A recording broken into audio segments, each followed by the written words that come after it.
अनेकांना वाटतं की सातबारावर माझं नाव लागलं म्हणजे मी त्या जमिनीचा कायमचा मालक झालो, पण जमिनीच्या वादामधील हा सगळ्यात मोठा आणि धोकादायक गैरसमज आहे. कारण की कायद्याच्या भाषेमध्ये सातबारा उतारा म्हणजे मालकी हक्काचा पुरावा नाही. सातबारा आणि फेरफार म्हणजे नक्की काय ते सांगते. सुप्रीम कोर्टानं अनेक निकालांमध्ये हे स्पष्ट केलंय की सातबारा उतारा किंवा फेरफार म्युटेशन एंट्री ही फक्त महसुली नोंद आहे. याचा अर्थ असा होतो की सरकारनं त्या जमिनीचा महसूल किंवा कर कोणाकडून घ्यायचा हे ठरवण्यासाठी ही नोंद असते.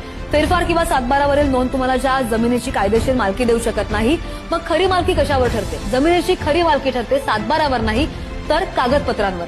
ती कागदपत्र म्हणजे एक नोंदणीकृत खरेदी खत, रजिस्टर्ड सेल डीड, वारसा हक्क, सक्सिजन सर्टिफिकेट 3, वसियतनामा, विल किंवा कोर्टाचा अधिकृत आदेश, कोर्ट डिक्री. जर तुमच्याकडे हे कागदपत्र नसतील आणि फक्त सातबारावर नाव असेल तर कोर्टामध्ये तुमची मालकी सिद्ध होणं कठीण होऊ शकतं. अनेकदा फसवणूक करून किंवा चुकीच्या पद्धतीनं फेरफार नोंदवली जाते, पण जर मूळ मालकी हक्काची कागदपत्र मजबूत असतील तर सातबारावरची चुकीची नोंद कधीही रद्द होऊ शकते. त्यामुळे जमिनीचा व्यवहार करताना फक्त सातबारा बघू नका, तर जमिनीची मागची इतर वर्षांची कागदपत्र, सर्च रिपोर्ट तपासूनच निर्णय घ्या.